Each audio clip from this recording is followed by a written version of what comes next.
Bulk drug పార్కుకు వ్యతిరేకంగా పోరాటం చేస్తున్న మత్స్యకారులకు వైఎస్ఆర్సీపీ సంఘీభావం తెలిపింది. ఈ నెల 22వ తేదీన చలో రాజీపేటకు పిలుపునిచ్చింది. ఈ కార్యక్రమం గురించి మరిన్ని విషయాలు మనతో మాట్లాడడానికి అనకాపల్లి జిల్లా వైఎస్ఆర్సీపీ అధ్యక్షులు గుడివాడ అమ్మన్న సార్ చెప్పండి, ఆ రోజు షెడ్యూల్ ఏ విధంగా ఉండబోతుంది? మత్స్యకారులు చేస్తున్న పోరాటానికి మీరు ఏ విధంగా అండగా ఉండబోతున్నారు?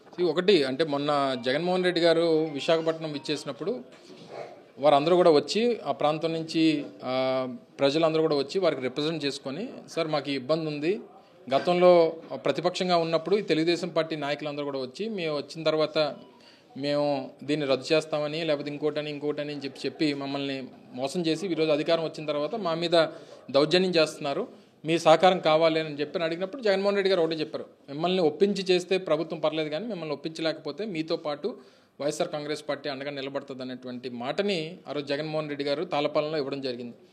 దానికి ఇచ్చిన తర్వాత కూడా వారు ఏం చెప్పారంటే, నేను పార్టీ అధ్యక్షుడిగా నాతో వారు చెప్పింది ఏంటంటే, మీరు అందరూ కూడా ఒకసారి ఉమ్మడి జిల్లా వైఎస్ఆర్ కాంగ్రెస్ పార్టీ లీడర్స్ అందరూ కూడా ఒకసారి వెళ్ళి వాళ్ళకి సంఘీభావం తెలియజేయండి అని చెప్పడం జరిగింది. మొన్న అనుకున్నప్పుడు మొన్న ఏదో కలెక్టర్ గారు వస్తారని చెప్పారని చెప్పి వారు చెప్పడం జరిగింది. సరే కలెక్టర్ గారు వచ్చేదా క్లారిటీ ఇస్తారేమో అని వెయిట్ చేస్తాం. అక్కడ స్థానిక శాసనసభ్యులు కూడా వచ్చి 20 రోజులైంది, ఆవిడ కూడా ఏదో క్లారిటీ ఇస్తానన్నారు, వారు కూడా క్లారిటీ ఇవ్వలేదు. సో ఎలాగా 2-3 రోజులు సమయం ఇచ్చి రేపు బుధవారం కార్యక్రమాన్ని టేకప్ చేయాలని చెప్పి పార్టీ నిర్ణయం తీసుకొని రేపు 22వ తారీఖు ఉదయం 10-11 గంటలకల్లా ఆ గ్రామానికి వెళ్ళి వారందరికీ కూడా మా పార్టీ మీకు తోడుగా ఉంటుంది, మీకు అండగా నిలబడుతుంది. ఇప్పటికే స్థానికంగా ఉన్నటువంటి నాయకులు కానీ మా ఇన్ఛార్జ్ జోగులు గారు కానీ అటు స్థానిక నాయకత్వం కానీ ఇప్పటికే మొత్తం మద్దతు పలుకుతూ ఉన్నారు. కానీ మొత్తం జిల్లా పార్టీ అంతా కూడా మీకు తోడుగా ఉంది అనేటువంటి ఒక మెసేజ్ని వారికి ఇవ్వడానికి జగన్మోహన్ రెడ్డి గారి తాలూకా డెలిగేషన్గా మేము వెళ్ళి వారిని కలవాలనేటువంటి నిర్ణయం తీసుకోవడం జరిగింది. అంటే స్థానికేతరులకు ఆ గ్రామంలోకి అనుమతి లేదని చెప్పి పోలీసులు ఆంక్షలు పెడుతున్నారు. ఇప్పటికే పెద్ద ఎత్తున ఫోర్స్ను కూడా దించారు. దేనికి అంటున్నా, అదేమి ఈ రాష్ట్రంలో పార్ట్ కదా, లేకపోతే ఈ దేశంలో ఒక పార్ట్ కదా, లేదా ఆ టెరిటరీకి లేకపోతే ఆ గ్రామానికి ఏమైనా ప్రత్యేకమైనటువంటి చట్టాలు ఉన్నాయా? సామాన్య ఒక మత్స్యకార కుటుంబాలు, మత్స్య సంపద మీద ఆధారపడినటువంటి కుటుంబాలు మరి రేపు పొద్దున మా భవిష్యత్తు ఏమవుతుందని చెప్పి భయపడుతున్నటువంటి పరిస్థితుల్లో వారికి కాన్ఫిడెన్స్ క్రియేట్ చేయాల్సినటువంటి అవసరం, లేదా వారు చెప్పినటువంటి చేయాల్సినటువంటి అవసరం ప్రభుత్వం మీద ఉంది.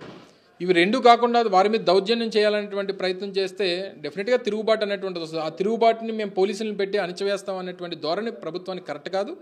సో దాన్ని అక్కడికి వెళ్ళడానికి వీల్లేదు అనేటువంటి షరతులు పెట్టడం అనేటువంటిది అంతకంటే సమంజసం కాదు. ప్రతిపక్షంగా మా బాధ్యత వారికి సంఘీభావం తెలియజేస్తాం, వారి పక్షాన్ని నిలబడతాం. మేము కూడా ఏమడుతాం, ప్రభుత్వాన్ని డిమాండ్ చేస్తాం.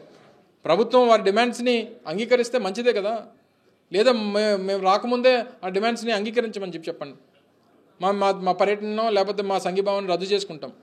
సో అక్కడ ప్రజలు చివరికి సాటిస్ఫై అవ్వాల్సినటువంటి బాధ్యత మా మీద ఉంది. సో దానికి వారికి ఏ రకమైనటువంటి సహకారం కావాలన్నా వైఎస్ఆర్ కాంగ్రెస్ పార్టీ అందిస్తుంది. అంటే ప్రభుత్వం ఏం చేస్తే వాళ్ళకి న్యాయం జరుగుతుందని మీరు వారు ఇప్పటికే అక్కడ ఉన్నటువంటి కొన్ని పరిశ్రమలతో మత్స్య సంపద దెబ్బతింటుంది. మేము ఇప్పటికే 15-20 కిలోమీటర్ల లోపలికి వెళ్తే తప్ప మాకు ఆ వేట పడట్లేదు. అందులోని రాజీపేట ఫిష్ అని అనగానే పెద్దగా కొనుగోలు కూడా చేసినటువంటి పరిస్థితులు ఉండట్లేదు. ఇప్పటికే మా మార్కెట్ ఇబ్బందిగా ఉంది. మాకు ఉన్నటువంటి వ్యవసాయ భూములు మిగిలినటువంటి 800-1000 ఎకరాలు వ్యవసాయ భూములు కూడా తీసేసుకుంటే మాకు ఇబ్బంది ఉంటుంది. ఇప్పటికే 4500 ఎకరాలు ప్రభుత్వానికి ఇచ్చాము.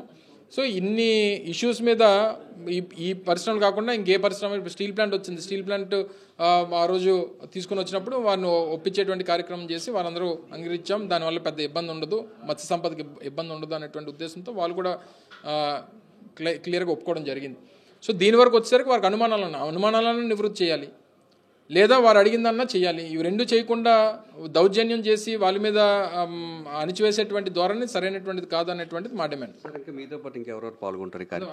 పార్టీ రీజనల్ కోఆర్డినేటర్ కన్నబాబు గారు, అలాగే బొత్స సత్యనారాయణ గారు, స్థానికంగా జిల్లా పార్టీ అధ్యక్షులు కేకే రాజు గారు కానీ, మా ఎమ్మెల్యే విశ్వేశ్వరరాజు గారు కానీ, జిల్లా మా పిఎస్సి మెంబర్స్ ముత్యాల నాయుడు గారు, ధర్మశ్రీ గారు, సోకాల్ అందరం ఆల్ విశాఖపట్నంలో ఉన్నటువంటి ఇన్ఛార్జెస్, మాజీ శాసనసభ్యులు, అలాగే మత్స్యకార నాయకులు, ముఖ్య నాయకులు అందరూ కూడా పాల్గొంటాం. సార్ ఎన్నికలకు ముందు అక్కడ బల్క్ డ్రగ్ పార్క్ పెట్టకుండా చేస్తామని చెప్పి ఒక హామీ ఇచ్చారు చంద్రబాబు నాయుడు కానీ, లేదంటే స్థానికంగా ఉన్న అనిత కానీ. ఎన్నికలు అయిన తర్వాత మాట మార్చడానికి ఏ విధంగా? సహజంగా అలవాటు అదే ప్రజలకు. ఎందుకని ఎన్నికల ముందు చెప్పాం, ఈ ఎన్నికల ముందు చెప్పినటువంటి మాటకి ఎన్నికల్లో గెలిచిన తర్వాత మాటకి చాలా తేడా ఉంటుంది. దయచేసి వాళ్ళ మాటలు నమ్మొద్దని చెప్పాం. ప్రజలు నమ్మారు, ఓటేశారు, ఈరోజు అనుభవిస్తూ ఉన్నారు. సో అయినప్పటికీ ప్రజల పక్షాన్ని నిలబడాల్సినటువంటి బాధ్యత మా మీద ఉంది.